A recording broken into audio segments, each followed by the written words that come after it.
क्रमांक 4 ओवी क्रमांक 80 ला थांबलेलो होतो.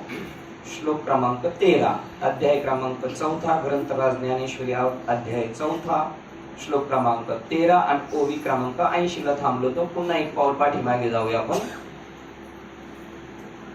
मी गुणाचा विभाग व कर्माचा विभाग करून त्याच्या अनुरोधाने 4 वर्ण उत्पन्न केलेले आहेत. माईक व्यावहारिक दृष्ट्या मी जरी याचा करता आहे तरी अकर्ता आहे व त्यामुळेच असंसारी आहे असे तू जाण. मी विभाग केलेले. आपण देवाने असं का केलं, देवाने मला इथे का टाकलं, तिथे का टाकलं, आपले गुण आणि आपले कर्म पाहून आपल्याला त्या त्या जागेवर त्यांनी ठेवलेले. त्याच्यानंतर मी केले असं नाही, त्याची ती योग्यता पाहून केलेली. त्यामुळं मी जरी माईक व्यावहारिक दृष्ट्या मी केलं असं दिसतंय, देव करतो, देव असं करतो तसं करतो, हे जे दिसतंय हे सुद्धा कसं दिसतंय, माईक आणि व्यावहारिक दृष्ट्या. एक व्यावहारिक सत्ता आहे आणि एक परमार्थिक सत्ता आहे. व्यावहारिक सत्ता ही तात्पुरती असते आणि परमार्थिक सत्ता फायनल असते. रश्शीवर साप दिसणे ही व्यावहारिक सत्ता आहे. त्याचं जर निवाडा केला अधिष्ठानापर्यंत पोहोचलो तर रश्शी ही पारमार्थिक सत्ता आहे. त्याचा कर्ता मी जरी आहे असे दिसले तरी अकर्ता आहे, त्यामुळे असंसारी आहे असे तू जाण.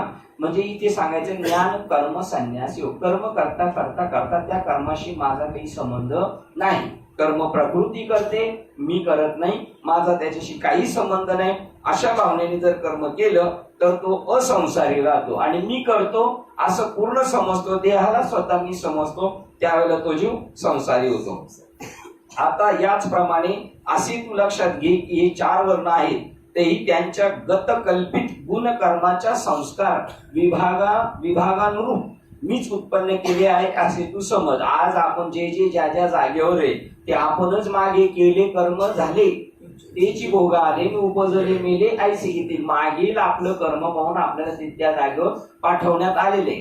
या 4ही वर्णाच्या प्रस्तुतच्या कर्माची आपापल्या निराळी प्रकृती धर्माने आणि गुणाच्या तारतम्याने मी व्यवस्था केली आहे. यांची प्रकृती धर्म काय तो पाहून, त्यांचं गुण काय, त्यांचं कर्म काय असं पाहून मी, जसं एखाद्या कंपनीत भरती करायची तर शिपायाच्या जागेवर आहे, पिऊनच्या जागेवर आहे, वॉचमॅनच्या जागेवर आहे, क्लार्क आहे, ऑफिसर मोठा, ही जरी नियुक्ती केली तर त्यांनी काय पाहिलं, त्यांचे पेपर पाहिले, काय शिक्षण आहे, काय आहे, त्या पद्धतीने. तसं इथे अर्जुना हे सर्व लोक वस्तुता येथे एकच खरे, पण चतुर वर्णात्मक झाले त्यांच्या गुणकर्माच्या विचाराच्या योगाने. त्यांच्या वर्णाश्रम धर्माची निवड व व्यवस्था स्वभावताच केली आहे. त्यांच्या स्वभावता 79. परंतु याच्यामध्ये एक मख्खी आहे. त्याच्यामध्ये काय सांगितलंय, हे अर्जुना हे सर्व लोक वस्तुता येथे एकच खरे. म्हणजे सगळे काय आहेत, एक मनुष्य जात एक आहे. प्रत्येक मनुष्य ना हा परमात्माच आहे, हा एक आहे. जरी सगळे अनेक दिसले तरी कसे एक आहे, पण गुण आणि कर्माच्या नुसार वेगवेगळे झालेले. ओळखा महत्वाची इकडे, हे तो एकच हे धनुष्य पाणी, हे सगळे काय आहे, एकच आहे. अशी समबुद्धी पाहिजे सर्वसारखे. मग कोणताही कुठपासून चिलटापासून तर ब्रह्मदेवापर्यंत सगळे ही एक समबुद्धी. आपल्या जीवनात येणारे प्रसंग बरे वाईट ती सुद्धा तिथे आपली बुद्धी काय राहिली पाहिजे, मी ब्रह्म आहे, मी याचा साक्षी भाव आहे, मी याला सगळ्याला पाहतो, मी साक्षी आहे याचा. ते एक समबुद्धी. हे एकच हे धनुष्य पाणी परी झाले का चहू वर्णी, 4 वर्णाचे झाले. ऐसी गुण कर्म कडसनी केली सहजे. त्यामुळे ते म्हणतात, म्हणून अर्जुना एक गुणकर्मानुरूपच ही वर्णभेदाची व्यवस्था असल्यामुळे वास्तविक पाहिले तर त्या चातुर्वर्ण संस्थेचा मी मुळीच करता नाही. आणि याच्यासाठी एका श्लोकावर एकच ओळ खर्च केलेली त्यांनी. 14 नंबरच्या श्लोकावर म्हणतात, हे मजस्तवची झाली परिज्ञानही केले ऐशे जेने जाणितले तो सुटला का. भगवान श्रीकृष्ण कशामुळे सुटतायत, हे मी करतोय, माझ्या येणेच चाललेलं आहे, पण मी काही केलेलं नाही, म्हणून ते प्रसन्न आहे. जर ही टॅक्ट तुम्हाला आपल्याला साधली तर आपण कोण होणार आहे, तेच होणार. आपण सुद्धा भगवान कृष्ण परमात्मा स्वरूप तत्वरूपाने आहोतच. आता हे पण तत्वरूपाने का म्हणायचं, आपण लगेच देहबुद्धीने नाही घ्यावं म्हणून. आणि ज्या दिवशी तत्वरूपाने कळेल आणि ते ठसेल तेव्हा देहबुद्धी सुद्धा देहबुद्धी राहत नाही, देहबुद्धी तीच आत्मबुद्धी होऊन जाते. कारण आत्म्याचाच एक भाग देह झालेला आहे. त्यांनी त्याला गवसणी घातलेली, म्हणजे सोन्याचे अलंकार केले आणि परत ते कोणत्या पेटीत ठेवले? सोन्याच्याच पेटीत ठेवले. म्हणजे मग सोन्याने सोनं झाकलं असं झाले की नाही? झालं की नाही? नाही झालं, कारण कोणी कोणला झाकलेलं आहे? सोन्याने. म्हणजे आतमध्ये आत्मा सोनं आणि ती ही पेटी कशाची आहे? आता असा जर भाव झाला आपला, मग त्याला काहीच आहे आकाराशी कैसा ठाव, देहच प्रत्यक्ष झाला देव. आता ती त्याच्या अगोदरच जे नाशिवंत देह नाशिवंत, त्याला आता दिली कांडी लावून, ते बाजूला निघून गेलेले. अशा प्रकारचं आहे. ते म्हणतात ही वर्ण बघा, श्लोक क्रमांक 14, मला कर्मे पुण्य पापाने लिप्त करीत नाही. कोणाला? मला. जर तो मी आत्मा आहे असं जर समजलं, मी वासुदेव तत्व, आता आपल्याला सुद्धा चिटकतील का? नाही. मला कर्मे पुण्य पापाने लिप्त करीत नाही. कर्माच्या फलाविषयी माझी इच्छा नाही. कर्माच्या बघा, मला ती कर्म चिटकत नाही, माझी इच्छा नाही कर्मफलाविषयी. मी कर्म करते, पण याच्यातून मला काय भेटेल असं मनात माझ्या कोणताही भाव नाही. याप्रमाणे मला आत्म्याला जो सर्व प्रकारे जाणतो, आत्म्याला कशाची इच्छा नाही, आत्मा काही करत नाही, पण त्याच्याशिवाय काही होतही नाही, असा जो आत्म्याला सर्व प्रकारे जाणतो, तो कर्मांनी बद्ध केला जात नाही. कोण? आत्म्याला जाणतो असा काही करत नाही आणि केल्याशिवाय राहत नाही. असा जो जाणतो आत्म्याला, तो काय होतो? आत्म्याला जाणता जाणता जो जाणणार आहे तो सुद्धा आत्माच होऊन जातो. आज एक मोठ्या महाराजांचं एक 2 मिनिटाचे होते, ते म्हणजे आपण सारखे करती तात्काळ नाही काळ वेळेला म्हणतात लोक, म्हणले, पण ते काही प्रमाण नाही आणि ते तुकोबरायचं नाही. आणि तुकोबरायच्या अभ्यासक एक चरित्रकार आहे, मग कदाचित त्यांनी क्षेपक म्हणून त्याला बाजूला काढला असेल असे. पण बघा आता म्हणजे आणि हे बी आहे ना, हे बी आपलं कर्म आहे जे आपल्याला पाहिजे असतं. बघा चित्रपटामध्ये दाखवतात 2 भावांची ताटातूट होती आणि नंतर ते त्या स्टेशनला एक दिवशी अचानक एकत्र येतात आणि एकत्र येतात. ते त्यांना पाहिलं तर ओळखू पण शकतात, पण त्यावेळेला ते जेव्हा शेजारी जाणार ना, तर ते असे असतात. पण नेमकं त्यावेळेला अशी काय घटना घडली का दोघे पण बरोबर पाठ लागतात एकमेकाला. हा इकडे निघून जातो तो तिकडं. आता आपल्याला पाहणार असं वाटतं काय जवळ आहे, आता कशाला नेमकं ह्या टायमाला वळाला. तसे हे आता ह्या टायमाला नेमके वळणार, हे असं नाही ते तसं नाही. ती त्यांची ती दुर्बुद्धी आणि ती दुर्बुद्धी ते म्हणा कदा न उपजन. देव समजून घ्यायला जी आडवी बुद्धी येते ती दुर्बुद्धी, आणि देव समजून घ्यायला जी बुद्धी सहाय्यभूत होती ती सद्बुद्धी. आणि ती बहुत लोक अपेक्षा करतात, पण ती सगळ्यांना मिळत नाही.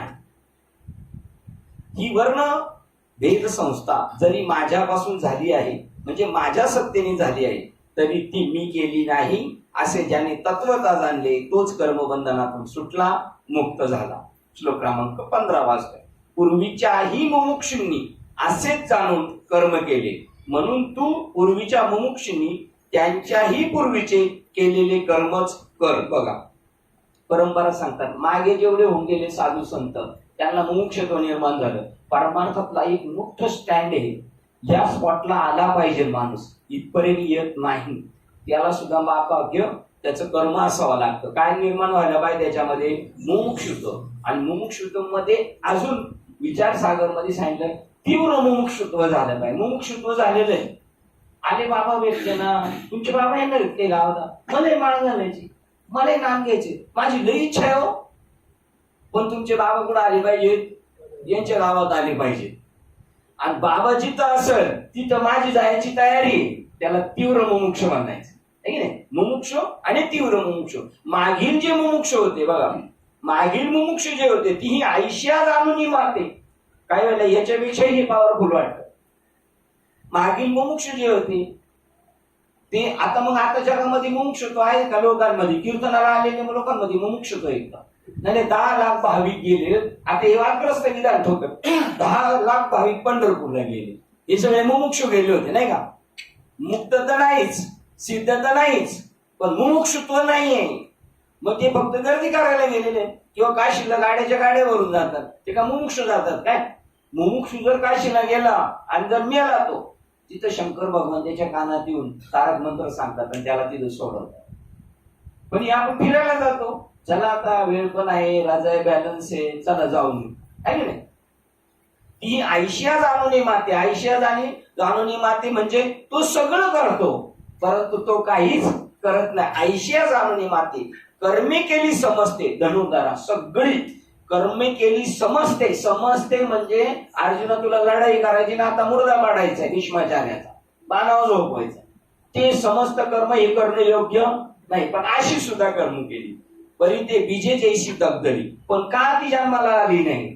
अशी कर्म त्याने ऍक्युरेट केली पण ती कर्म जन्माला का आली नाही. भाजलेलं बीज उगवत नाही, तशी त्यांची अहमवृत्ती भाजली आणि त्या अहमवृत्तीचा पालट कोणत्या वृत्तीत झाला, सोमवृत्तीत झाला. सोम म्हणजे काय, ते ब्रह्म माझ्यास आहे, मीच नटलेलो, ते ब्रह्मच मी नटलेलो सगळं, ते ब्रह्म मी आहे, असं अहम जळाला सोम निर्माण होतो.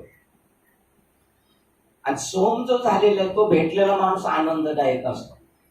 भाजलेले शेंगदाणे खाल्ले आणि साधे सुकलेले शेंगदाणे खाल्ले, ओले शेंगदाणे खाल्ले, तिसरे आठवले. ओले शेंगदाणे खाल्ले तर डोकं बी दुखतं, सर्दी बी होती.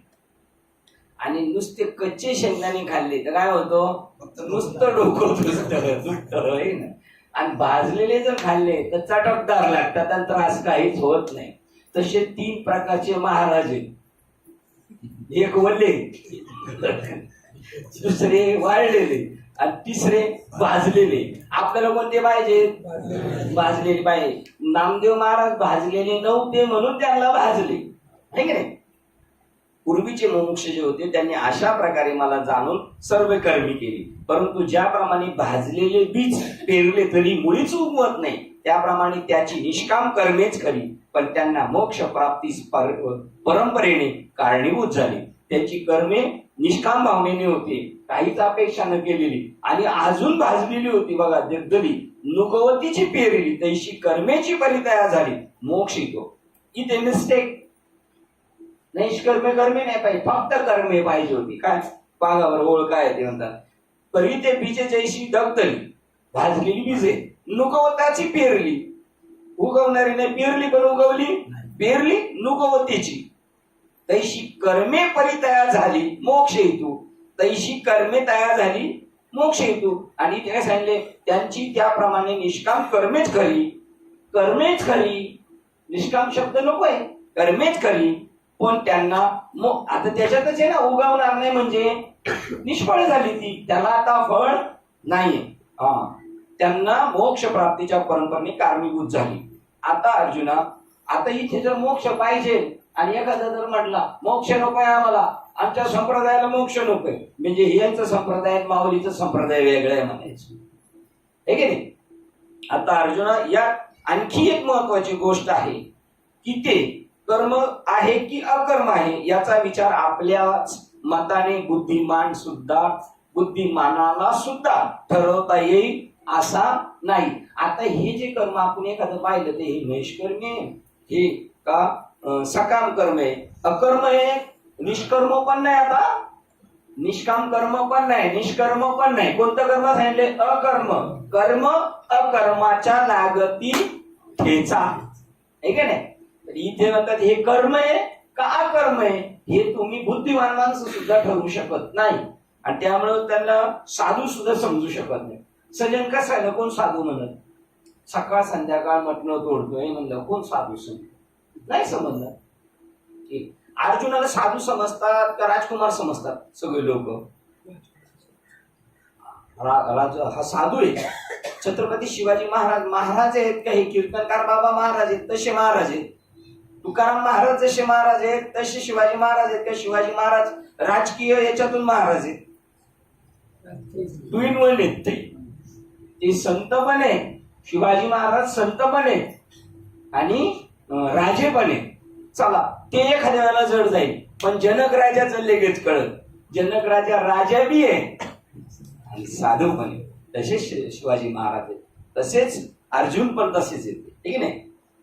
याप्रमाणे बुद्धिमानाला सुद्धा ठरवता नाही येणार हे कर्म असं आहे नाही तसं आहे, काय नेमकं काय. 16 नंबरचा श्लोक वाचतो, त्याचा पुढं उलगडा करतात. कर्म आहे का अकर्म आहे, कर्म काय व अकर्म काय याविषयी मोठे मोठे बुद्धिमानही मोहित झालेले आहेत.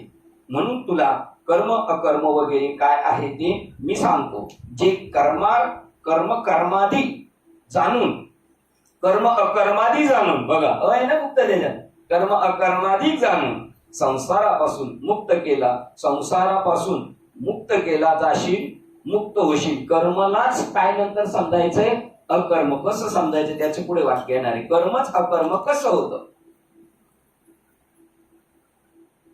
जसं ते कर्मची ब्रह्म असं कर्मची ब्रह्मतेची कर्म ऐसे बोधाले सम कर्मतेची निष्कर्म कर्मतेची निष्कर्म धनुर्धर. बघा कर्मच ब्रह्म आहे असं ज्याच्या बोधाला आलंय ते कर्म कसं झालं आता अकर्म झालं. ते कर्म राहिलं नाही म्हणजे सहज ती कर्मे कोण झाली आता अकर्म सुद्धा नाही. आता इथं मात झाली ब्रह्मार्पण सहज ती कर्मे झाली ब्रह्मार्पण आणि ते कर्म ब्रह्मरूप झालं. ब्रह्माला अर्पण केलं म्हणजे ब्रह्म. आपल्या खिशातले पैसे तिजोरीत टाकले म्हणजे ते कोणाचे झाले पहिले आपले होते ना आता कोण देवाचे झाले. कोणाचे झाले ती कर्म पैसे आता देवाची पेटी देवाचे पैसे. आपले कर्म देवाच्या पेटीत टाकले कोणाचे झाले ती खावे द्यावे द्यावे जमा खर्च तुमचे नावे. किती सोपं आहे नाही. पंडित गेलं का पान पंडित. कर्म म्हणतात ते कोणते व अकर्माचे लक्षण काय प्रश्न असा याचा विचार करता दूरदर्शी शहाणे देखील घोटाळ्यात पडतात. जसे बघा किती हुशार असला तर साधू कळणार नाही. किती हुशार असू द्या त्याला चतुर म्हणता येईल. साधू सुद्धा कळू शकत नाही तर बाकीचं काय कळणार. साधू कळल्याशिवाय हे कळणारच नाही. जसे खोटे नाणे हुबेहूब खऱ्यासारखे दिसल्यामुळे चांगल्या परीक्षकाच्या डोळ्याच्या नजरेलाही संशयात घालते. मी परवा म्हटलं लोकांना काय करावं लागले आता सध्या दुधाची तहान कशा भागवा लागली ताकावर. मी म्हटलं दुधाची तहान लोकांना कशा भागवा लागली ताकावर. पण काका म्हणतात अहो त्यांना ताक कळत नाही दूध कळत नाही म्हणजे एवढी कर्म दरिद्रे. त्याला ज्ञानेश्वर महाराज आपल्या गावठी असे म्हणतात हेंद्रे ते आहे ना ओळ माहिती नाही हेंद्रे ते प्राकृत हेंद्रे केली जाणू लागली. त्यांना ते कळू शकत नाही एवढं सुद्धा नाही कळत त्यांना.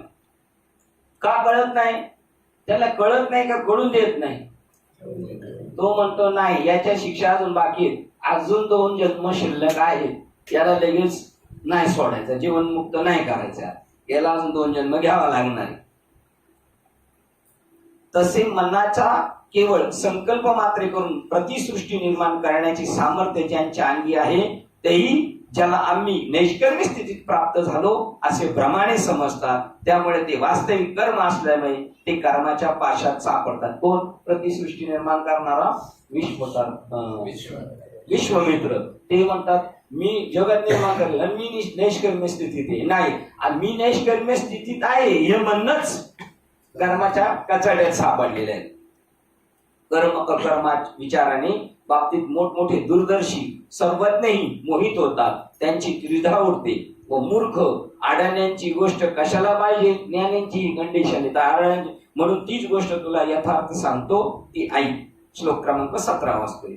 कारण शास्त्रविहित कर्माचेही तत्व जाणणे उचित आहे. शास्त्रविहित कर्माचेही तत्व जाणणे उचित आहे. बघा शास्त्रविहित कर्माचेही तत्व हे कोणत्या तत्वाने चाललेलं आहे. दुर्योधन वाईट आहे का नाही बरोबर आहे का हे म्हणतात वाईट नाही. अख्खं समाज म्हणतो दुर्योधन वाईट आहे म्हणतात दुर्योधन वाईट. आता सोन्याचे दागिने वगैरे सोन्याचा केलेला आहे खंडोबा सोन्याचे केलेली म्हाळसा आणि तो राक्षस मारला तो सोन्याचा आहे. मग आता तो राक्षस आहे का नाही तो राक्षस आहे का नाही सोनाच आहे तो. आता हे कोणाला कळतंय सोनाराला. जो सकाळी गण लावतो तो त्या राक्षसाला गण लावी या काय राक्षसाची पूजा करायची. बरं तो राक्षस विशेष म्हणजे देवाला तशी हवं आहे ना. बरं त्याची आरती होती का खंडोबाची होती काय माहिती. तो दोघे खुश आहेत. आपली बी होती महाराज तुमच्या बरोबर गाड्या भरून आणायची यात्रा आहे. पण त्याला माहितीये सोनाराला सोना कसं सोनार तत्व पाहतो. तुम्ही आपण काय पाहतो आकार पाहतो आहे की नाही. शास्त्रविहित कर्माचे तत्व जाणणे उचित आहे व शास्त्रविहित जाणू शकतो आपण, खंडोबाला जाणू शकतो, पण प्रति निश्चित शास्त्र निश्चित कर्माचेही तत्व जाणण्यास योग्य आहे आणि सर्व कर्म टाकून मुकाट्याने बसणे या अवस्थेचेही तत्व समजून घेण्यासारखे आहे. त्याला तुम्ही तटस्थ म्हणता, तटस्थ अंधार. म्हणजे शास्त्रविहित जाणायचं, शास्त्र निश्चित जाणायचं, या दोघांचं जर मूळ शोधत गेलो, खंडोबाचं मूळ शोधत गेलो आणि त्या राक्षसाचं मूळ शोधत गेलो तर काय हाताला लागेल? तत्व सोनं लागेल. आणि सर्व कर्म टाकून मुकाट्याने बसणे या अवस्थेत तत्वच सापडणार. काही घेणं नाही देणं आपल्याला. मग तू विचार केला काय आणि तू विचार नाही केला, हा खंडोबा आहे की हे राक्षस, हा विचार नाही केला तरी त्याचं काही बिघडणार नाही. ते आहे ते काय आहे? सोनच आहे. सर्व कर्म टाकून मुकाट्याने बसणे या अवस्थेतही तत्व समजून घेण्यासारखे, कारण कर्माचे यथार्थ स्वरूप गहन आहे. आता ते गहन आहे, कर्माचे स्वरूप जाणणे गहन आहे, पण ज्याला ज्ञान झालं, आता सांगा बरं, आपल्याला ते खंडोबा वगैरे सगळं कळालेलं आहे, तर आता सोनारालाच कळणार आहे काय हे सोनं आहे म्हणून? ज्याने बनवून आणलंय त्याला माहिती हे काय सोनच आहे. म्हणजे बाबालाही कळलं आणि बाबाच्या बरोबरचा सोनार म्हणजे गुरु समजा, त्याचं मूळ सांगणारा, आणि त्याच्या बरोबर राम राम आपल्याला पण कळणार की नाही. तरी कर्म म्हणजे ज्याच्यामुळे हा विश्वात्मक आकार किंवा माया विशिष्ट परमेश्वरास विश्वाकार उत्पन्न करण्याचा संकल्प. कर्म म्हणजे काय? कर्म म्हणजे काय? आपल्या देवावरच किती देव येते? 5 आहेत का? 7 आहेत. 6 आहेत. आणि त्यांच्या पाठी लालीच आहेत सगळ्यांच्या, आणि पुढं चांदीच आहे. त्यांच्या पाठीत पाणी गेलं तरी पाठी सगळ्यांच्या कशा आहेत? लाल आहेत का नाही, आणि पुढून पांढरे पट्टक येत नाही. मग आता तो कर्म म्हणजे ते सोनाराच्या डोक्यात आलं, याला कोणता देव बनवायचा आहे की नाही, त्याच्या डोक्यात आलं नाही तर पहिलं काय होतं? ते चांदीच होते की नाही. तसं कर्म म्हणजे ज्याच्यामुळे हा विश्वात्मक आकार, हा आकार कशामुळे झालाय? खंडोबाचा आकार कोणामुळे झालाय? सोन्यामुळे झालेला आहे. मग तो आकार खंडोबा झालाय ना म्हणताय तुम्ही, त्याचं नाव कर्म. बांगडी झाली ना, त्याचं नाव कर्म आहे की नाही. चैन झाली, याचं नाव कर्म. ते म्हणतात कर्म म्हणजे ज्याच्यामुळे हा विश्वात्मक आकार कशामुळे निर्माण झालाय? माया विशिष्ट परमेश्वरास विश्वाकार उत्पन्न करण्याचा संकल्प. आता हे सोनाराला वाटलं ना की याची अमुक अमुक दागिने करावेत, हे कोणाला वाटलं? सोनाराला वाटलं. आता सोनं आणि सोनार एक आहेत का दोन आहेत? व्यावहारिक दृष्ट्या दोन आहेत, आणि पारमार्थिक दृष्ट्या मग कोणाला वाटलं? सोनाराला सोनार झाला सोनं म्हणा, नाही तर सोनं झालं सोनार म्हणा, आणि त्यांनी दागिने केले. हा, कळलं ना तुम्हाला? मला असं वाटतं कळलंय म्हणून. परत सांगू हा, बघा, माया विशिष्ट. आता हे नाही कळायचं आपल्याला जरा थोडस, पण कुंभाराच्या डोक्यात होतं मडकं बनवायचं है ना. मडकं बनवणारा वेगळा आणि मडका वेगळा आहे. मडका कशापासून निर्माण झाला? मातीपासून. म्हणजे माती मडका एक, आणि बनवणारा कुंभार वेगळा, हे नाही विचार. बरं, कुंभाराच्या आतमध्ये पृथ्वी आहे का? पृथ्वी आहे ना. नंतर त्याचं सावडण्याच्या दिवशीच कळणार आहे पृथ्वी, आहे का नाही. म्हणजे तीच पृथ्वी मडका झाला, आणि तीच पृथ्वी कोण झालाय? कुंभार झाला. हे कोणतं आहे? हे पारमार्थिक सत्तेतलं बोलणे, आहे की नाही. पण आता कुंभार वाटतो, मडका वाटतो, आणि माती वाटते. बघा, मातीला मडका समजणं हे कर्म आहे, आणि ज्याने बनवलं, आकार दिला, ते कर्मच आहे. हे तिन्ही मिळून परत काय आहे?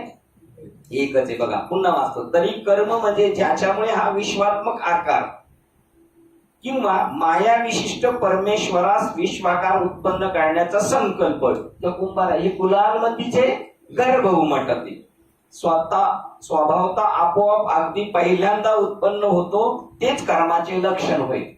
ज्या वेळेला निर्माण झाले त्याला हे प्लॅस्टिक आहे, पण आता याला काय निर्माण झाला, चिमटा म्हणले. बस हेच याचं कर्म याला म्हणायचं. नाही तर हे पर्यंत काय प्लॅस्टिक, आणि याला चिमटा म्हणणं म्हणजे काय कर्म आहे त्याचं. मग ते विशेष अगदी पहिल्यांदा उत्पन्न होते तेच कर्माचे लोक. या ठिकाणी प्रथमतः त्याच कर्माचे यथार्थ स्वरूप नीट जाणून घेतले पाहिजे. आता त्या कर्माचे स्वरूप जाणून घेतले पाहिजे, म्हणजे ह्या चिमट्याचे स्वरूप यथार्थ जाणून घेतले पाहिजे. मी या चिमट्याचे स्वरूप काय आहे, प्लॅस्टिक, बरोबर.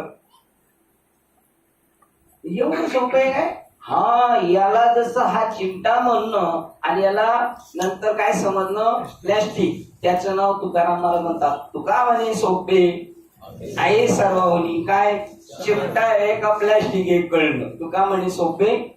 बरं, हा चिमटा ही उपाधी आहे, पण याच्यामध्ये गुप्त आहे का नाही, या उपाधी माझी गुप्त आहे का? मग आता हे गुप्त आहे का ओपन आहे?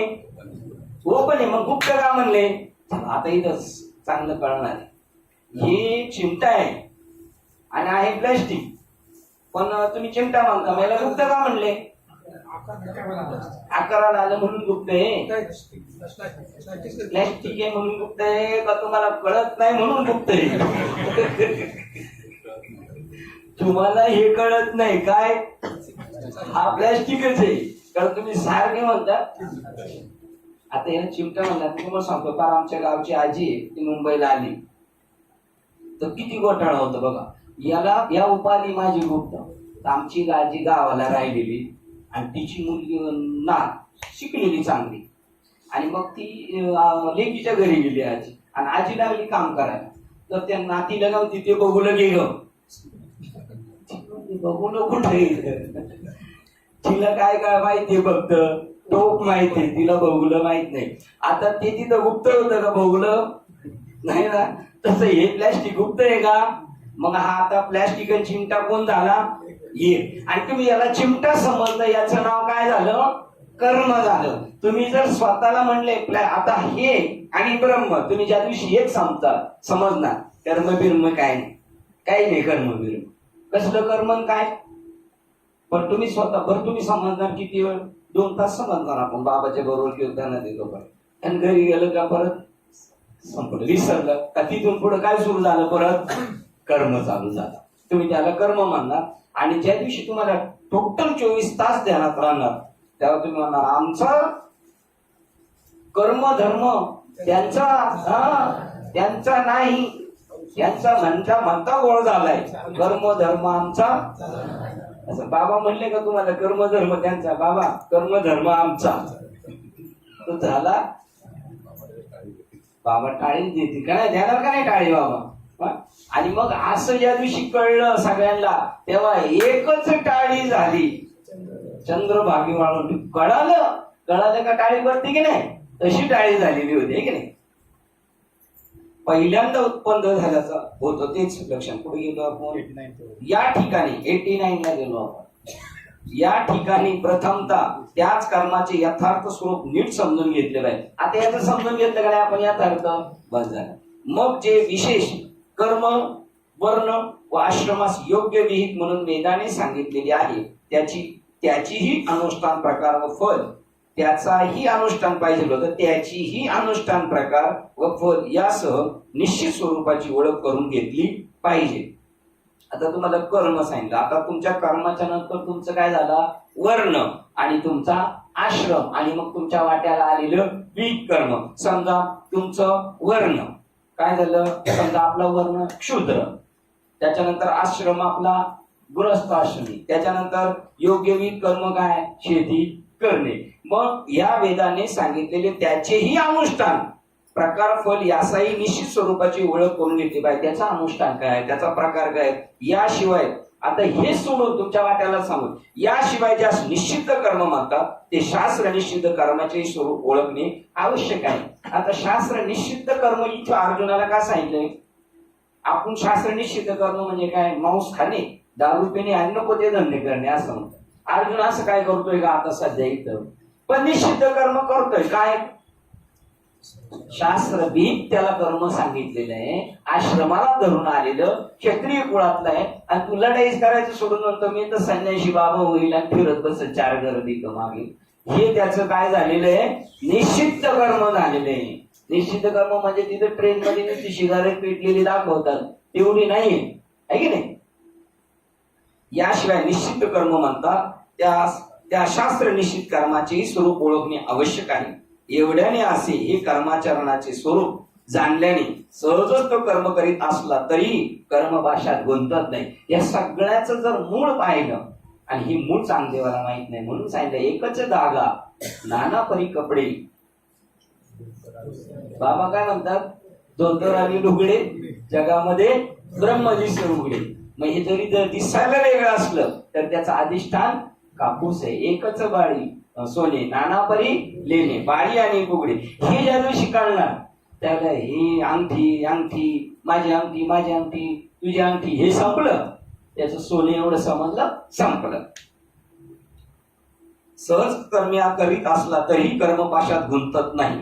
मग अर्जुना तू लढाई केली, आता मी धर्मानुसार आले लढाई करणं आले आणि मागे सांगितले अशा पद्धतीने केलं तरी तू जरी त्यांना मारलं भीष्माचार्याला तू म्हातारपणाची त्यांची काठीस, पण आता त्यांना बाणाव झोपवलं तरी ते खरं नसणार.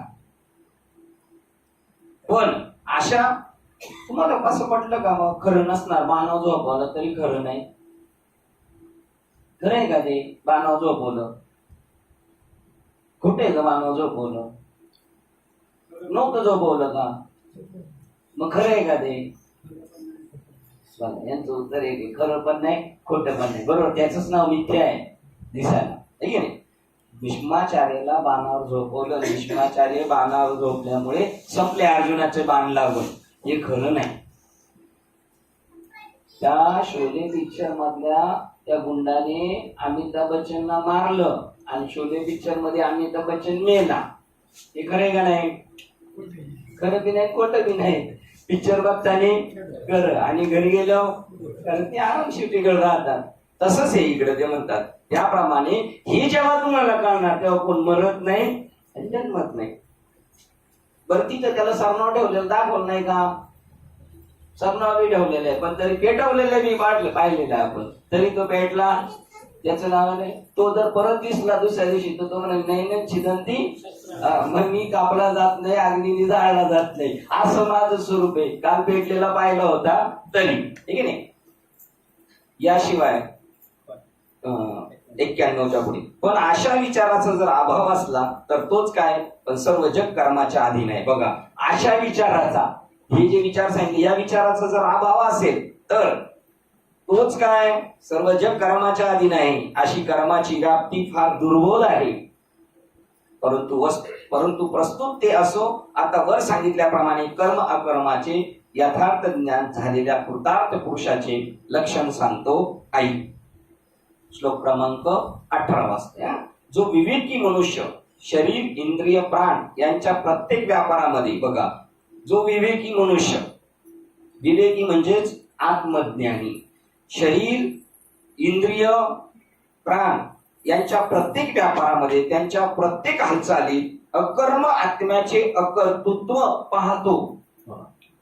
काय काय कशामध्ये, शरीराची हालचाल चालू आहे कारण शरीराच्या आतमध्ये सूक्ष्म इंद्रिय, शरीर हलणं म्हणजे हातपाय हलवलं, पण आतमध्ये मन बुद्धी हे पण एक इंद्रिय त्यांची चालू आहे. प्राणाची सुद्धा यमन घेण्याचे चालू. या प्रत्येक व्यापारामध्ये त्याच्या प्रत्येक हालचालीत अकर्म आत्म्याचे कर्तृत्व हे चाले हे शरीर, पण तो काय करतो का नाही करत, असं त्या आत्म्याचे कर्तृत्व पाहतो. व जो अकर्मात मुकाट्याने बसणे या अवस्थेत कर्तृत्व पाहतो, हे सगळं पाहतो आणि पाहून सुद्धा काही बोलत नाही. या अकर्मात मुकाट्याने बसणे, तुका ज्ञानदेव मौन जपमाळ अंतरी आतल्यात हे जाणतो. हे सगळं काय, एक अकर्मात मुकाट्याने बसणे या अवस्थेत, ही एक अवस्था आहे. एक गडबड्या लोळणे अवस्था आहे, एक रडणे अवस्था आहे, एक हसणं अवस्था आहे आणि मुकाट्याने बसणे ती एक अवस्था आहे. सहज तुका म्हणे उगेची राहा, जे जे होईल ते पहा आणि जर अजून जमत असेल तर सहज पहा. सहज पहा म्हणजे काही झालं नाही असंच पहा, है की नाही. या अवस्थेत कर्तृत्व पाहतो तो सर्व मनुष्यामध्ये मोठा बुद्धिमान ज्ञानी, तो योगी, तो समस्त कर्म करणारा आहे. पा त्याला किती भूषण दिले सगळे असं पाहतो. तो सर्व मनुष्यामध्ये मोठा बुद्धिमान ज्ञानी, त्याच्यानंतर तो योगी आणि तो समस्त कर्म करणार आहे. तो योगी आहे. आणि आता आपले इकडचे राजकारणी म्हणतील तो योगी त्याने तिकडच जाऊन बसायचं, तो कशाला कर्म करायला आलाय. आता तो कर्म करतोय का? एवढी जाणण्याची बुद्धी नाही.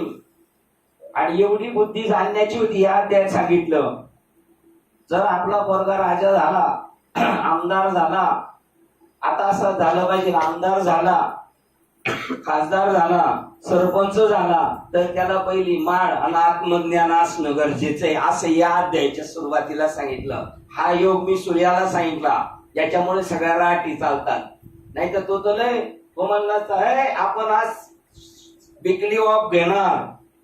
त्याला सांगितलं तुला रोज विकली ऑफ आहे, तू जास्त तुला समजायचं नैष्कर्म्य स्थितीमध्ये. त्याच्यानंतर मनुला सांगितलं आणि त्याने ईश्वाकूला सांगितलं. आणि याचे राजे सगळे जाणते होते, पण सध्या काळ हा लोपला आणि त्याच्यामुळे आपण घोटाळ्यात आहोत. आपले गुरुजन, आपल्या जे सत्ताधीश ते पहिले ज्ञानी पाहिजे आणि ते जसं वागणार तसं येथे वडील जे. आणि तो जरी राजा राज्य करत असला तर तो या भूमिकेतून करणार, मी सगळं करतो पण मी नाही, असे छत्रपती होते. राज्य व्हावे श्रींची इच्छा आहे, जगाचं सगळं चाललंय त्यांच्या इच्छेतून चाललंय. मग तो सहज त्या कर्मामध्ये जाता आणि त्याच्यामुळं मग तो टीका कर्म करतो. ज्ञानी झाला, पैसे भरपूर आहे, त्याला काही काम करायचे नाही, तरी देख जे प्राप्तार्थ झाले, जे निष्कर्म्य तो पावले, तयाही कर्तव्य उरले असे. कोणासाठी?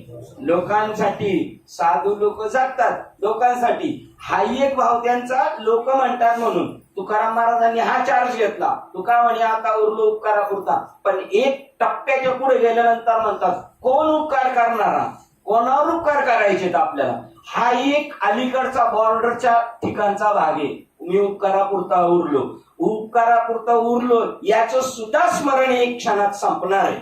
मी बुडतोय, मी बुडालो हे म्हणणे. आणि जो खरा बुडाला तो बोलतच नाही. आता त्याच्या सगळं नाकात तोंडात पाणी गेलं म्हणजे आता खरा तो बुडाला. आणि त्याच्या अगोदर बुडालो म्हणत होतो, तर बुडाला होता का? नाही. तसं एका स्पॉटला जाताना मी आकाश एवढं आहे, जाताना शेवटचा राम राम राम राम टाटा टाटा करतो, दिसेना असो.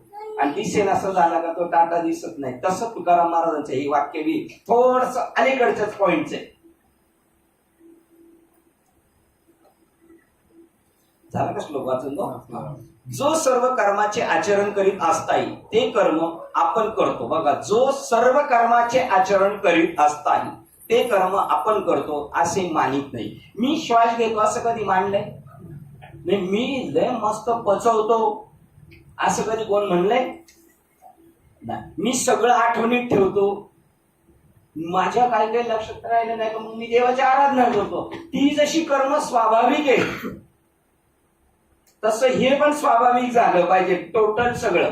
मी श्वास घेतो हे कधी आठवतो नाही, मी पचवतो हे नाही, त्याप्रमाणे ही सगळी कर्म ऑटोमॅटिक होतात असं जाणतो तो. या सर्व कर्माचे आचरण करीत असतात ते कर्म आपण करतो असे मानित नाही. आणि मग केले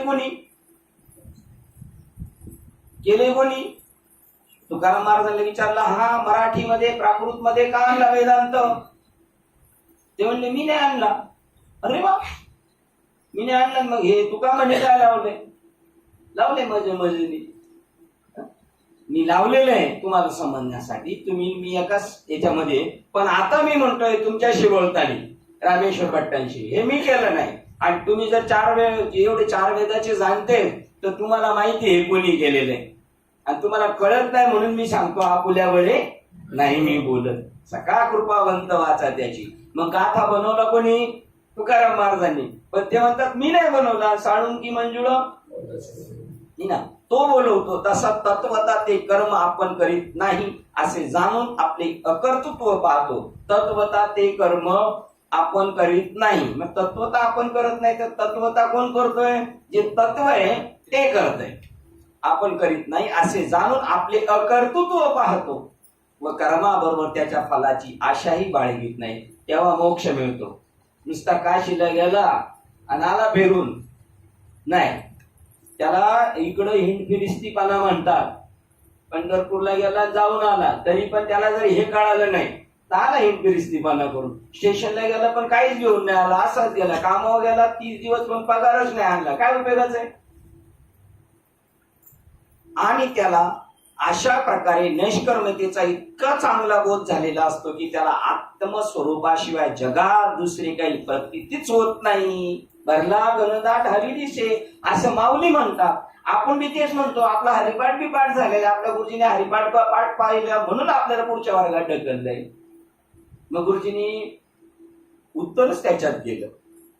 पाठ झालंय का? त्याला ढकललंय गुरुजींनी, ढकलला.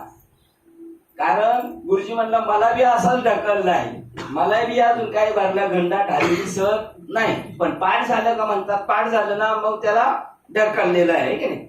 त्याला आत्मस्वरूपाशिवाय जगात बघा हरी दिसे जनी वनी, ज्ञानेश्वर महाराजांचं दुसरं वाक्य, हरी दिसे जनी वनी आत्मतत्वी. बघा सगळं परमात्माच मला दिसतो आहे की नाही. आत्मस्वरूपाशिवाय जगात दुसरी काही प्रतीती होत नाही. त्याला कर्म सुद्धा काय दिसतं? त्याला आत्माच दिसतो. जेवण सुद्धा काय त्याला दिसतं? आत्माच दिसतो. फिरणं सुद्धा काय त्याला आत्माच आहे. सगळं टोटल त्याला आत्मस्वरूपाशिवाय जगात दुसरी काही प्रतीतीच होत नाही त्याला. आणि जेवढे सांगणारे ते म्हणतात आम्ही एवढे दिवस गेलो पण अजून आम्हालाच नाही. तर तुम्हाला कधी? म्हणजे मुख्य मुद्दा जो विषय, शाळेचा मुख्य विषयच वाद आहे. फक्त शाळा भरवायची, पाटे दप्तर घेऊन शाळेत जायचं आणि परत घरी जायचं, पण ज्याच्यासाठी शाळेत जातो ते नाही इथे आहे की नाही. म्हणून कर्तव्य असे काहीच उरत नाही. कारण का? सगळं आत्मा दिसल्यामुळे कर्तव्य उरलं नाही. तरी पण लोकदृष्ट्या तो सगळी कर्मे नीट रीतीने आचरण करीत आहे असे दिसते.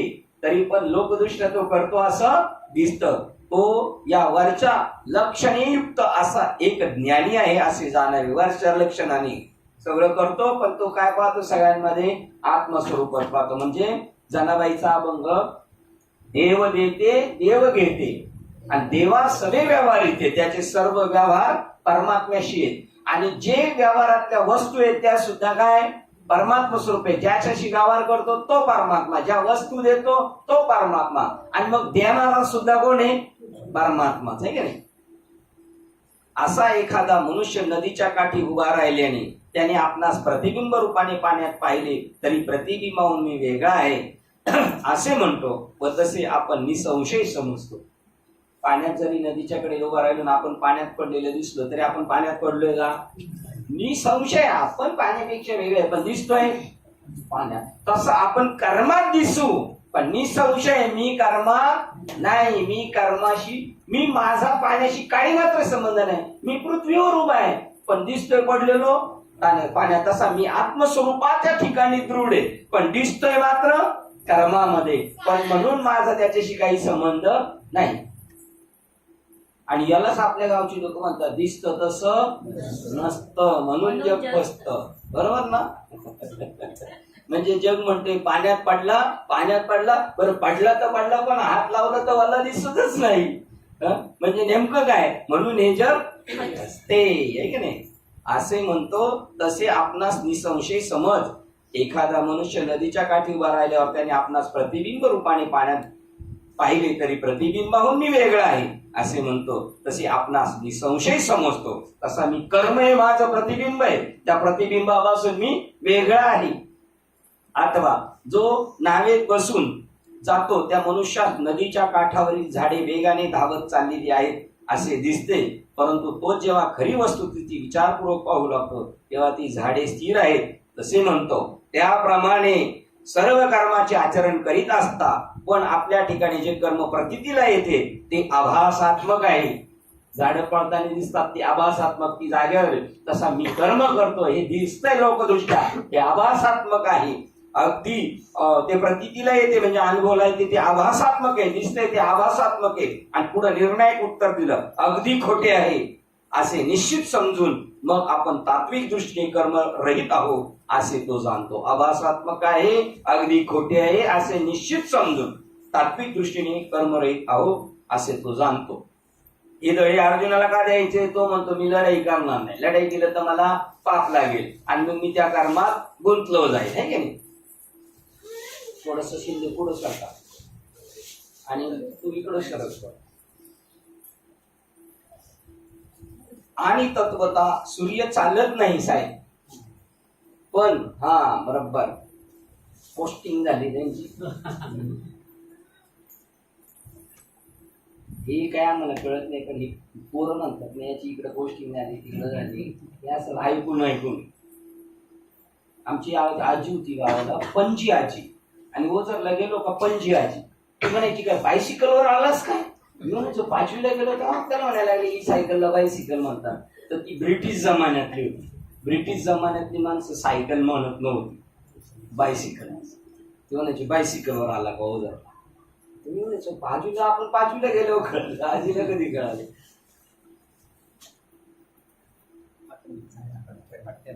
जसे आमच्या आजीला इंग्लिश हे बायसिकल हे कळत नव्हतं, पण इंग्रज सरकारचं ऐकल्यामुळं बायसिकल.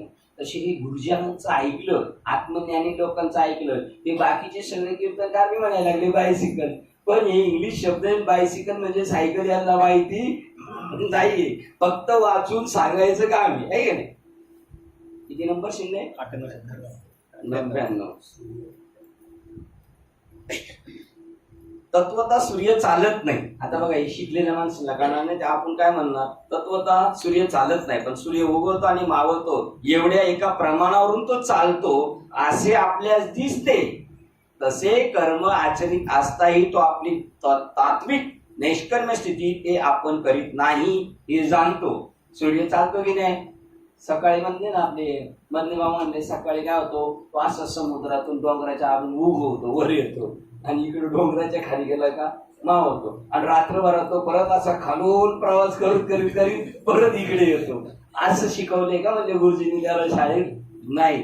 पण तो चालत नाही, पण दिसत चालल्यासारखं. तसं हा तिथे बघा ना, अजून क्लिक झालं, तिथं कोण चाललं, कोण चालतं आणि दिसतंय कोण चालल्यासारखं? पृथ्वी चालते, आणि तो, आणि ही पृथ्वी चालते आणि चालतो तो, असं दिसत.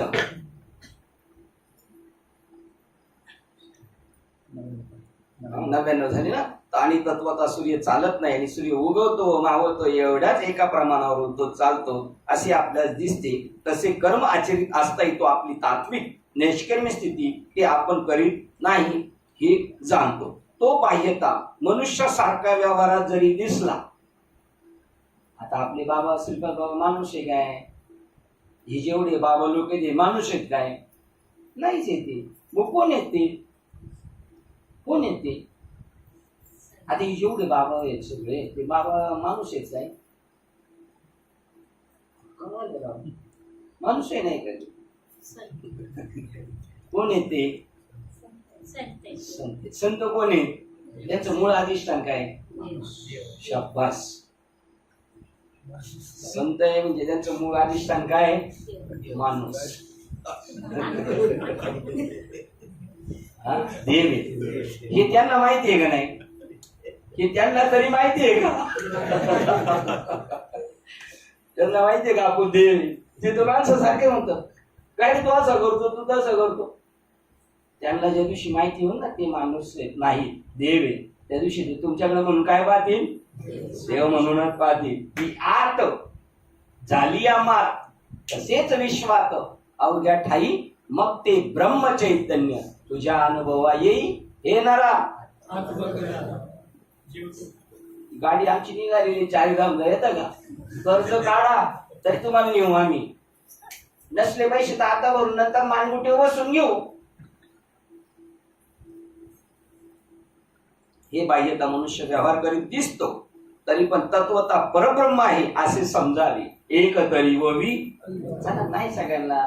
ज्या बाबाकडे आपली श्रद्धा आहे त्याला तर समजू, त्याला समजलं का त्याचा दुसरा भाऊ असेल ना गुरुबंधू त्याला समजू, मग एकाला समजू. नुसतं शिंकला तरी म्हणत होते याला कोरोना झालाय तर काय. इकडे एकालाही समजत नाही याला कोरोना झालाय म्हणून परमार्थी आहे का नाही. थोडा डाऊट आला ना तरी म्हणायचे जरा पॉझिटिव्ह दिसतं बरं. इकडे एकही पॉझिटिव्ह नाही, या क्षेत्रात एक पॉझिटिव्ह नाही, नाहीतर सगळे पॉझिटिव्ह झाले असते. मग सगळे पॉझिटिव्ह झाले, एक सुद्धा बेड खाली नसता भेटला, लांब लांब पळावं लागलं असतं आपल्याला, ठीक आहे नाही. यांची खोगीर भरती सगळी झाली. याला जनक राजा यायला पाहिजे. जनक राजाला आता दुसरी काम नाही जास्त, त्यामुळे हे काम करणार नाही. तो पाहिजे तर काय केलं होतं जनक राजाने काम, चंदू बाबा लय बरा साधू झाले, लय साधू झाले. म्हणले चला हे एक नाही साधू नुसते खायचे काम आहे, खायला कारण बोललं बाहेर, चला धरणाचे काम करायचं आपल्याला, पाणी पावसाळ्यात साठवायचे पावसाचं, ले टिकाव में पाव ब्रह्म बताव, नाही तो ले टिकाव. चल मला ताबडतोब ईश्वराचा साक्षात्कार करून दे, नाही तर चल टिकाव खोरं येऊन चल. आणि मग गाणं म्हणून साती हात बडाना, हे सगळे असेच साथी. एक अकेला थक जाय, एका गावाला किती पुरा पडू शकतो मी, मग तुझ्या गावाला मी येईन आणि माझ्या गावाला तू ये, आहे का नाही. साठ्या लोट चालू राहू दे. तो मनुष्यासारखा व्यवहार करीत दिसतो, पण तत्वता परब्रह्म आहे असे समजावे. ज्याप्रमाणे सूर्याचे प्रतिबिंब पाण्यात पडलेले दिसते, तरी सूर्यबिंब त्यात बुडालेले नसते, दिसलं तरी नसतं, ते हजारो कोस अंतरावर आहे. असा जो पुरुष त्याने काही पाहिले नाही तरी सर्व विश्व पाहिले असे होते. तो कुठं नाही गेला तरी सगळीकडे फिरून आला. काही त्याने न करताही सर्व काही केले, तो त्यांनी काही केलं नाही तरी तो सगळं करून गेला असे होते. त्यांनी काही न भोगताही ते हे यच्छ यावत भोगले असे होते. हे डोळेत ना रोज उपभोग घेतात, या दृश्याचा सगळे उपभोग घेत आहेत. तो एकाच ठिकाणी बसून असलेला दिसला तरी त्याने सर्वत्र गमन केले असे होते. तो पुढे तीर्थयात्रेला नाही गेला तर सगळे तीर्थ करून जागेवर आला. असो तो स्वतः अंगाने विश्वरूप झालेला असतो, जगत व्यापक झालेला तो आता 3.5 हाताचा राहिला नाही. या अँगलला धरून तुकाराम महाराज म्हणतात, अनुरेणून ठोकडा तुका आकाश एवढा. आता हे तुम्हाला म्हणायचं म्हणलं, तुम्ही काय म्हणणार. अनुरेणू आणि ठोकडा तुका आकाश एवढा, हे तर तुम्हाला बोलायचं, तुम्ही काय म्हणणार.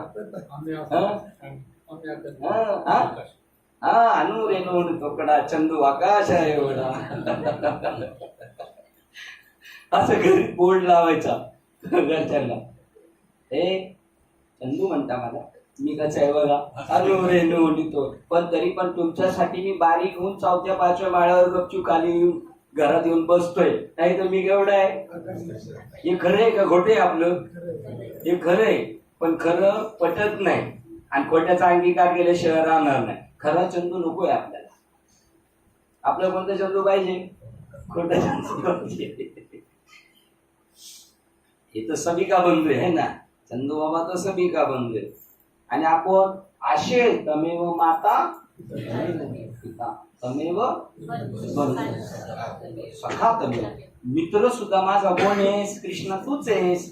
माझा भाऊ पण कोण आहेस, तूच आहेस. माझा बाप कोण आहे, तूच आहेस. असं म्हणणं आहे. हे फक्त आपण म्हणायचं असतं का, असं कधी समजलं नाही. अजून एक ब्राह्मण असं म्हटलं नाही आणि त्याने याची समजलं नाही. त्यामुळे आपण ही परंपरा कंटिन्यू चालू ठेवायची. हे मला म्हणतात असं एक तरी आहे का, अशी टाकसाळ आहे, पण ते भेटायला आपल्या पण नशिबात असावाला. आपली बुद्धीचे डोळे पण उघडले पाहिजे. त्या पिल्लाचे डोळे उघडले नाही माझे ते कोण नाही घाबरते, आणि डोळे उघडले कोणलाच घाबरत नाही ते. किती नंबर शिंदे, 19. आता श्लोक डायरेक्ट वाचायचा आहे. पहिले पानपट्टी केलं का, पानपट्टी झालेलं आपल्याला कळलं नाही. आपली अख्खी गाडी पलटी होती तरी आपल्याला खरं कळत नाही. ज्या पूर्वोक्त विवेकी पुरुषाचे समस्त कर्मे बघा, ज्या पूर्वोक्त विवेकी पुरुषाचे, पूर्वोक्त म्हणजे कधीचे, पहिल्यापासूनच ते असावं लागतं. आडत नसलं तर पोरात येणार कुठून. आपल्या बापदादांची प्रॉपर्टी म्हणून आपल्या ते याच्यात चाललेलं आहे. आपलं मागची कर्म होती म्हणून जे पूर्वोक्त विवेकी पुरुषाची समस्त कर्मे, मागील जन्माची समस्त कर्मे, काम इच्छा, काम विषय इच्छा व त्याचे कारण संकल्प यांनी रहित असतात. त्यावरील ज्ञानरूप अग्नीने त्याची कर्मे जळाली आहेत. अशा त्याला ब्रह्मवेत्ते खरा पंडित म्हणतात. बघा, हे ज्याला सगळं कळलं, त्याच्या कर्माची सगळं राख रांगोळी झाली, त्याला ब्रह्मवेत्ते खरा पंडित म्हणतात. खरा पंडित म्हणतात म्हणजे त्याच्या दृष्टीने दुसरा कोणता पंडित एक खोटा पंडित पण आहे की नाही? ठीक नाही? ज्या पुरुषाच्या कर्माचरणाविषयी खेद वाटत नाही, ज्या पुरुषाला कर्माचरणाविषयी खेद वाटत नाही, असू द्या ना. आम्ही चंबार तर चंबार, कुंभार तर कुंभार. सेना महाराजांना कधी वाटलं का मी नाही म्हणून? मला कमीपणा वाटला का? नाही वाटला त्यांना. आमचे जे कर्म आहे ते सुद्धा ब्रह्मरूपच आहे. ज्या पुरुषाला कर्माविषयी खेद वाटत नाही, आणि अर्जुनाला काय वाटलंय म्हणून त्याला हे सांगायचं औषध पाणी, आणि अर्जुनालाच एकट्याला खेद वाटलाय. आपण मात्र सगळे कसे संशय आहोत, आहे की नाही? आपल्याला काही खेद वाटत? आपल्याला त्याच्यापेक्षा जास्त खेद वाटतो प्रत्येक क्षणाला, प्रत्येक पावलाला, आहे की नाही? ज्या पुरुषाला कर्माविषयी खेद वाटत नाही, तरी पण कर्मफलाची इच्छा ज्याचे मनात केव्हाही व मुळीच उद्भवत नाही, किती बारकावे खेद वाटत नाही. कर्मफलाची इच्छा ज्याच्या मनात केव्हाही आणि मुळीच उद्भवत नाही, आणि हे अमुक कर्मे आणि हे अमुक एक कर्मे मी करीन, अथवा अमुक कर्म सुरू केलेले शेवटास नेईल, अशा संकल्पाने देखील त्याचे मन विटाळत नाही. आम्ही करायला घातलं म्हणजे पूर्ण झालं पाहिजे.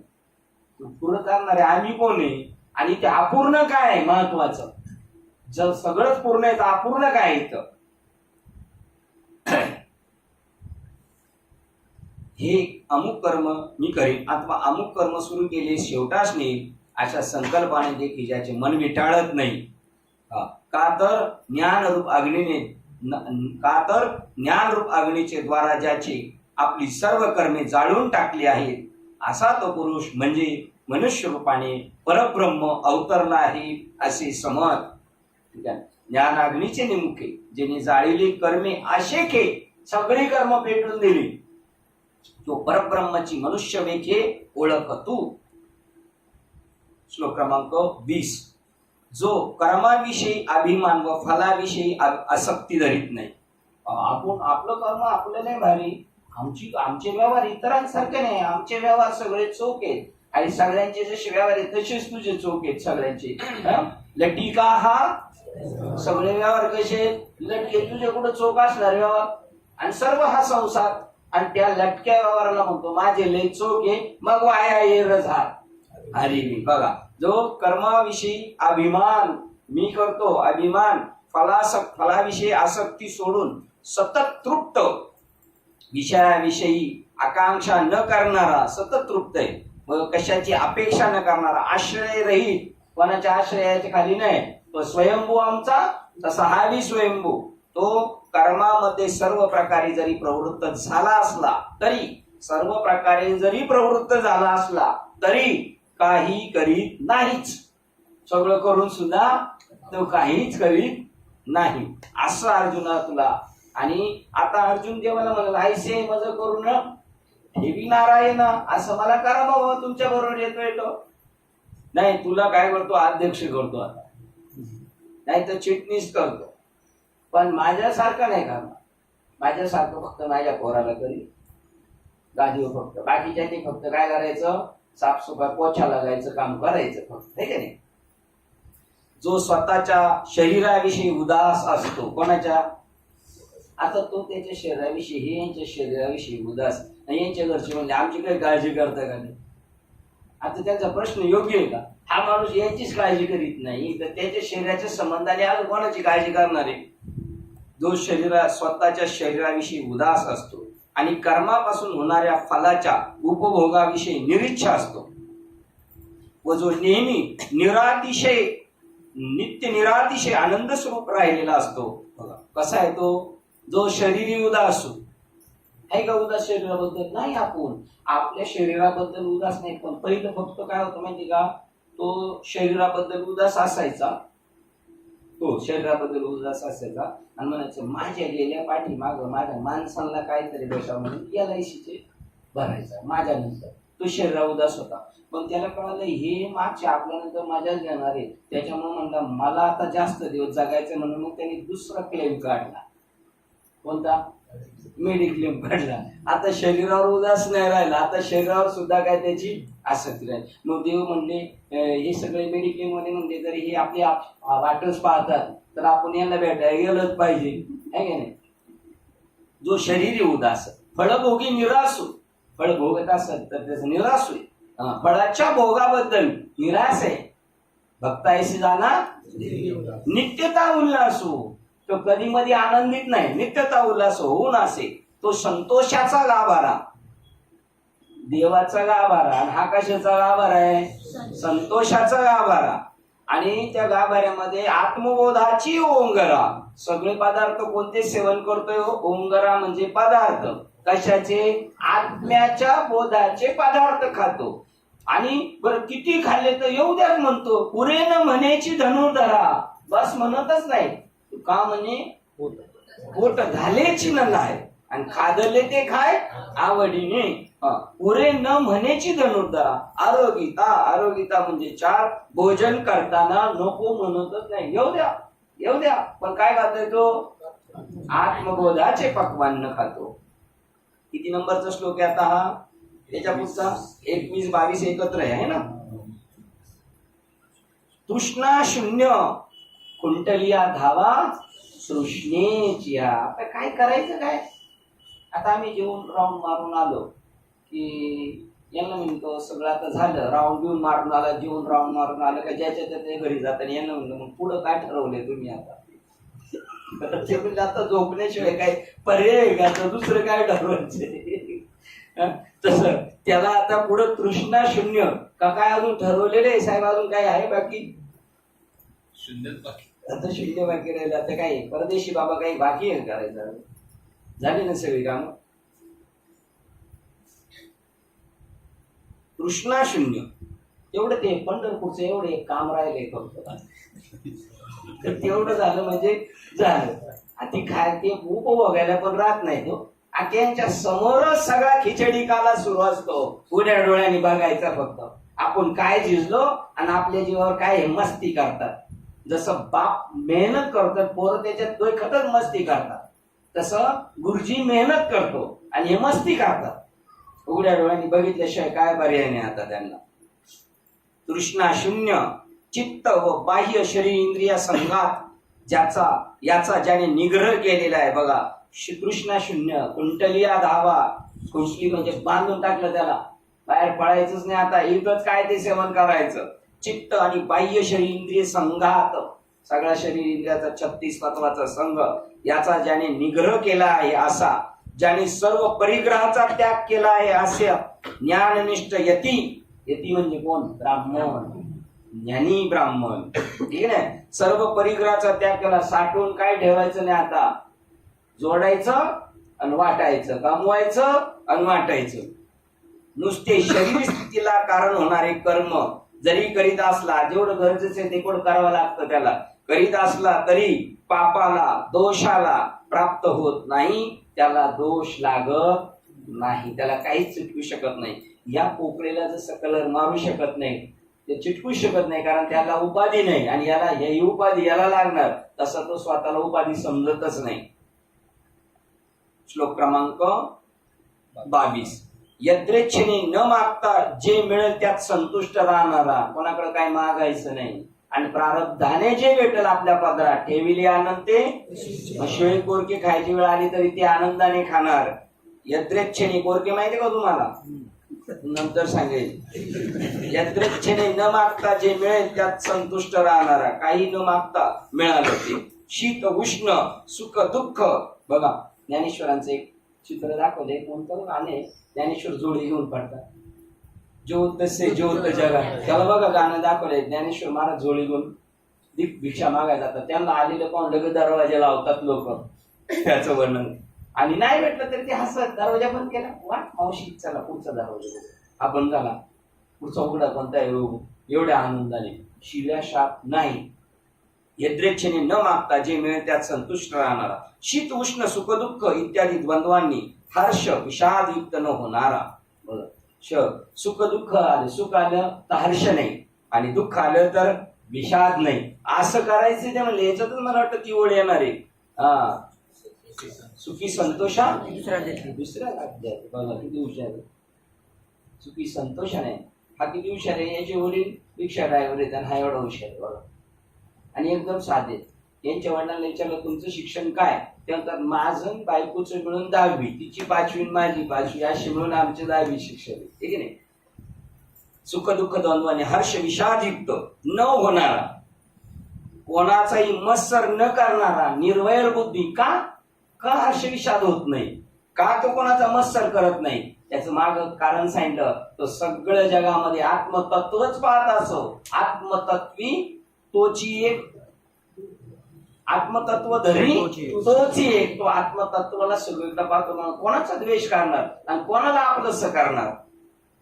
तो निर्वैर बुद्धी व शरीर स्थितीला आवश्यक असलेल्या अन्नाधिकाचा लाभ झाला असता, त्याचा लाभ न झाला असताही एक सारखा राहणारा.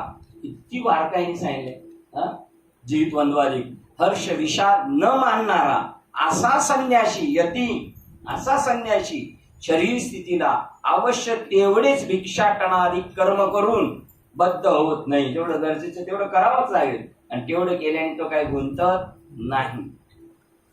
अर्थ वाचतोय. अहंकारात्मक वृत्तीस आशेची ओवाळणी करून टाकून, ते नवरा नवरी दरवाज्यात आल्यानंतर नाही का ते भाकरीतली ताज्या भाकरीचा तुकडा आणून त्यांच्यावर ओवळून टाकतात की नाही. नवरा नवरी दरवाज्यात आल्यावर ताज्या भाकरीचा तुकडा ओवळून टाकतात की नाही शिळ्या, आणि त्याला अजून काळ तव्याचं आणि असं ओवळून टाकलं तरी कुत्र सुद्धा महाग होता. त्यांनी जर खाल्लं त्याचा 8 दिवस पोट दुखल त्याचा तो तुकडा. तसा त्याची ओवाळणी करून टाकतो त्या अहंकाराची. अहंकारात्मक वृत्तीच अहम मी, त्या मीची आशेस ओवाळणी, या मी आणि मला हे पाहिजे या सगळ्याची अशी ओवाळणी करून टाकून देतो अधिक वाढत्या प्रेमाने. आणि त्या टाकून देऊन आणि मग ते टाकून दिलं का अधिक अधिक वाढत्या प्रेमाने तो ब्रह्मसुखाची गोडी कितीतरी घेत असतो. टाकून दिला, फळाची अपेक्षा टाकून दिली आणि आता कशाची गोडी चालतोय, ब्रह्मसुखाची गोडी अधिक अधिक वाढत्या प्रेमाने. मग राम नामे आणि सुख घडोघडी वाढू लागे, आहे की नाही. म्हणून त्या ब्रह्मसुखाची गोडी कितीतरी घेत असतो. म्हणून ज्या ज्या वेळेस जे जे मिळेल त्यात तो संतुष्ट असतो. आणि ज्याला आपले आणि परके हे दोन्ही नसतात, तो आपल्या दृष्टीने जे पाहतो ते तो आपणच होतो. कोणाला पाहतो तो? राजू शिंदेला पाहतो का? नाही, राजू शिंदेच पाहत नाही. राजू शिंदेला काय समजतो तो? राजू शिंदे पाहतो हे कधी समजेल तो? ज्या वेळेला तो स्वतःला संपत हांडे समजेल तेव्हा समोरच्याला काय समजेल? राजू शिंदे. जो स्वतःला आत्मरूप समजेल तेव्हा दुसऱ्याला काय समजेल? आत्मरूप. आणि 2 आत्मरूप असतात, आहे की नाही? एकच असतं, आहे की नाही. त्यामुळे तो जे जे भेटे ते ते वाटे मी आहेसे, आहे की नाही. मग त्याला आपले आणि परके हे दोन्ही नसतात. आपल्याला आहेत की नाही आपले परके? नाही ना. जावचं पोरग आणि आपलं पोरग जेवायला बसल्यानंतर, नाही का नाही. मग बरोबर तो आपल्या दृष्टीने जे पाहतो ते ते आपण होतो. आणि जे कानाने ऐकतो तोही तोच झालेला असतो. कानाने ऐकणारा तोच आणि पाहतो पण तोच.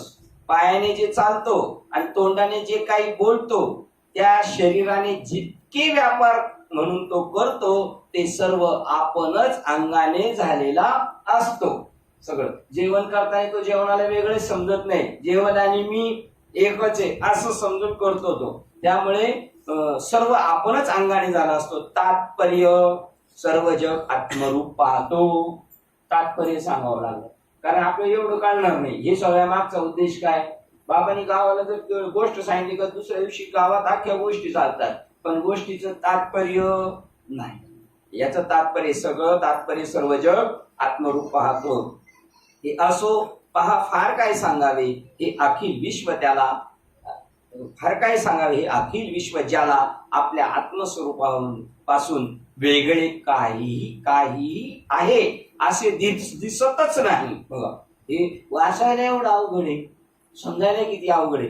हे असो, पहा फार काय सांगावे. हे अखिल विश्वच ज्याला आपल्या आत्मस्वरूपा वाचून वेगळे काही आहे असे दिसतच नाही, अशा अवस्थेत ही अवस्था आहे. टनाटन उड्या मारल्या ही अवस्था नाही. त्या तेवढ्या अवस्थेवर खुश झालेले ते तेवढ्याच अवस्थेवर आहेत अजून, आहे की नाही. व कर्म ते अवस्थेत, अशा अवस्थेत कर्म ते कोणते व त्याला कशी काय बाधा करणार, सगळंच तर आपण स्वतः झालेलं आहे. ओळ बघू कशी 12 नंबर. हे असो विश्व पाही जायासी आपणे वाचून नाही. ही नाही ना ओळ आपल्या याच्यात माऊली, नाही ही ओळ घ्या शिंदे. हे असो विश्व पाही जयासी आपणा वाचून नाही. हे जग विश्व पाहत, हे विश्वची असं तरी तिथे थोडा भेद आहे. हे विश्वची माझे घर आणि माझे वेगळं आहे. हा, आणि त्याच्यानंतर काय पुढे, हे विश्वची माझे घर आईशी मती जायची स्थिर. बुद्धी अजून एक तिसरं आहे. अशी मती जायची स्थिर किंबहुना चराचर आपण झाला. आता आपण झाला जयासी आपण वाचून नाही. आता कवन ते हे असो विश्व पाही, हे सगळं विश्व पास असं जयाशी आपणे वाचून नाही. आपल्याशिवाय जगात दुसरं कोणीच. आता कवन ते कर्म काही बाधित आहे ते. आता कर्म कोणतं, कर्म सुद्धा त्याला काय आहे, आपणच आहे. आणि बाधल तर काय त्याला, मग या अँगलनी मज गोपिका दावे बांधती, त्या दाव्याने मी बांधला जाईल का. दिसायला दावी असली तरी कृष्णाच्या दृष्टीने दावी काय, आपणच आहे. ती दावी राहणार नाही. आपण आपल्याला बांधून घेऊ का. त्याच्यापुढे हा मत्सर जेथे उपजे तेथेच निवरेचे जाया तुझे. तो निर्मत्सरू काय म्हणजे बोलवरी. आता हा निर्मत्सरी हे कसं काय बोलता येईल, मत्सरच ज्याला माहिती नाही. त्याच्यापुढे मत्सर ज्या द्वैतापासून उत्पन्न होतो, इतके सुद्धा द्वैत ज्याच्या ठिकाणी उरलेले नाही, तो निर्मत्सर आहे. हे काय शब्दाने बोलून दाखवले पाहिजे, प्रश्नचिन्ह नाही दाखवले पाहिजे. आम्हाला एवढं काही हुशार आहे का, आम्हाला फार क्लिअर करून दिलं पाहिजे. तो सर्व प्रकारे मुक्त आहे. तो सर्व कर्मे करीत असताही कर्मरहित आहे. तो सगुण म्हणजे गुणात वावरत असलेला दिसतो, तरी पण गुणातीत असतो यात संशय नाही. असा एका जनार्दनी न घ्यावा संशय. मग तू स्वतः निश्चयशी होय आणि तूच सगळ्यांमध्ये आहे असा निश्चयशी होय. आता स्वतःच नाही, मग निश्चयशी होय सगळं जगत हरिरूप. श्लोक क्रमांक 23. ज्याची कर्मे व फल याविषयी आसक्ती निवृत्त झाली आहे, ज्याची त्यात आसक्ती राहिलेली नाही, त्यामुळेच जो धर्म अधर्माधिक बंधनापासून सुटला आहे. ज्याचे चित्त ज्ञानातच अवस्थित आहे. बघा कुठं स्थिर आहे, ज्ञानातच स्थिर आहे ज्याचं चित्त. अशा यज्ञासाठीच कर्म करणाऱ्या पुरुषाचे ते कर्म फलास विनाश पावते. ज्याचं चित्त कुठे आहे, ज्ञानाच्या ठिकाणी विकलेलं आहे, तिथं बांधून ठेवलेलं आहे. त्यामुळे या यज्ञासाठी, अशा यज्ञासाठी, हा यज्ञ ज्ञानाच्या ठिकाणी स्थिर होऊन मी कर्मातीत आहे, अशा यज्ञासाठीच कर्म करणाऱ्या पुरुषाचे ते कर्म फलास विनाश पावते. कर्म बी शिल्लक राहत नाही आणि फळ सुद्धा शिल्लक राहत नाही. तो देहधारी तर असतो खरा, पण विचार दृष्ट्या चैतन्यासारखा असंग दिसतो. कारण ब्रह्माच्या कसाला लावून पाहिला तर तो ब्रह्मा इतकाच अत्यंत शुद्ध दिसतो. हे नाही, नानांनी ओळपाठ केली होती, त्याच्यानंतर साहेबांनी पण केली, आता आपलं दोघांना करायची. तो देह संगे तरी असे, देहाच्या संघात आहे. संघ म्हणजे 36 तत्वाच्या संघात. परी चैतन्यासारखा दिसे आहे देहात, पण दिसतोय कसा, चैतन्यासारखा. पाहता परब्रह्माचे निकसे तुकिता तुलनेसी ब्रह्म. तसं कस लावून पाहिला, पाहता ब्रह्माचे निकसे. चोखाळू मला त्याला कस लावला, नक्की ब्रह्म आहे का, तर त्या कसाला तो उतरला. तो देहधारी तो खरा, पण विचारदृष्ट्या चैतन्यासारखा दिसतो, कारण ब्रह्माच्या कसाला लावून पाहिला तर तो ब्रह्मा इतका शुद्ध असतो. असा जरी तो केवळ मुक्त आहे तरी पण एखाद्या वेळेस कौतुकाने यथाविधी यज्ञादी कर्माचे आचरण करतो, तरी ती संपूर्ण कर्म त्याच्याच ठिकाणी आत्मस्वरूपाच्या ठिकाणी त्या लयाला जातात. ही 15 नंबरची ओळ. किती 15? 115 पण मार्क करायचे. 115. बघा आता जेवढे आपले जे महात्मे पायवारीला जातात त्यांची ही भूमिका आहे. असा जरी तो केवळ मुक्त आहे, तो मुक्त आहे, तरी पण एखाद्या वेळेस कौतुकाने दिंडी काढी यथाविधी यज्ञादी कर्माचे आचरण करतो तो, तरी तो संपूर्ण कर्मे त्याच्याच ठिकाणी आत्मस्वरूपाच्या ठिकाणी लयास जातात. तो जरी हे सगळं करतो तरी त्याला हे माहिती आहे ही दिंडी नाही, हे चैतन्य, ही माणसं नाही, ती चैतन्य. त्यामुळे ती त्याच्याच ठिकाणी लयास जातात. पण त्याच्याबरोबर बाकीचे सगळे जे जातात त्यांनी बी असेच गेले पाहिजेत, त्यांनी तिकडून आले असे झाले पाहिजे, तर त्यांचं सार्थक आहे. होईल हळूहळू, वाया नाही जायचं, पण झटक्यात झालं पाहिजे. ज्याच्यासाठी गेलो ते कळालं पाहिजे. त्याप्रमाणे आकाशात अकाली उत्पन्न झालेले पोकळ ढग वृष्टी केल्या वाचून लगलीच आले तसे आपोआप लयात जातात. त्याप्रमाणे तो जरी वेदविध कर्माचे यथाविधी यथासांग आचरण करीत असला तरी तो त्याच्या एकत्व निश्चयामुळे ऐक्यासच येतात. कर्माच्या ठिकाणी त्याचा आत्मदृष्ट्या दुजाभाव नसल्यामुळे ती त्याच्या ठिकाणी आत्मस्वरूपाच्या ठिकाणी लय पावतात. जग जरी अकाली आले तर निघून जातात, त्याचं कर्म जरी आलं तर ते निघून जातात. कुठं लय होतं? त्याच्या आत्मस्वरूपाच्या ठिकाणी. किती नंबरची ओळ आहे बघा. ऐसे कौतुके जरी कर्मी यज्ञाधिके तरी ऐसे जरी परी कौतुके जरी कर्मे करी यज्ञाधिके तरी ती लया जाती निश्चय तयाचीच ठाई. कुठं जातात लयाला? ती सगळी कर्म त्याच्याच ठिकाणी लीन होतात. कारण तो कोण झालेला आहे? तो परब्रह्मेची कसे चोखडोबाला. बघा त्याच्या पुढे देतात, तुम्हाला वाटलं असं झालं, मध्ये सत्यात होते, मध्ये त्या वावराच्या भांडणात होते. अकाळीची अब्रेलेशी उर्मी विना आकाशी, त्या आकाशात आलेली आहे. हरपती अपयशी उदयली असाती, जिथून निर्माण आली तिथंच ते आपोआप लयाला जातात. तैशी विधी विधाने विहिते. बघा तशी तैशी विधी विधाने, विधीने विधानाने सांगितले विहिते जरी आचरे तो समजते, सगळी समजते, तरी ती ऐक्य व्हावे ऐक्याते पावती लगा. हे तिन्ही 15 ते 18वी.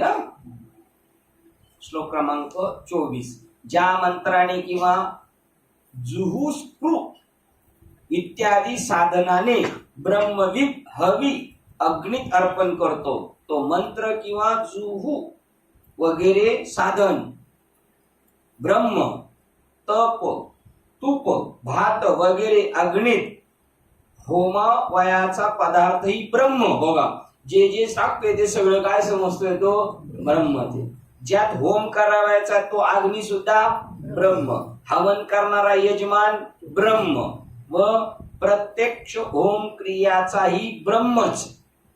ज्या होम क्रिया चालल्या ते सुद्धा ब्रह्मरूप अग्नीत ब्रह्मरूप यजमानाकडून ब्रह्मरूप होम केला जातो. आपण त्या दिवशी नाही म्हणलं हे सगळं काय आहे?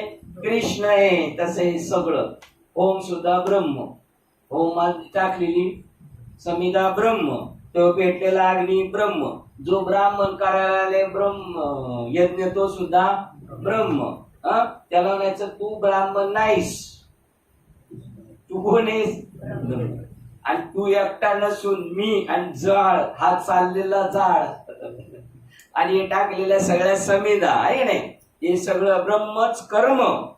त्यात ज्याच्या चित्ताची समाधी स्थिरता आहे असा तिथं तो स्थिर आहे. त्याचं नाव आहे जरी आकाश बरोबर तरी मी ब्रह्म आहे. त्या ज्ञानी पुरुषाकडून ब्रह्मच प्राप्तव्य फल आहे. त्याला इष्ट असलेली फलही ब्रह्मचे, त्याला जे प्राप्त करायचे ब्रह्म.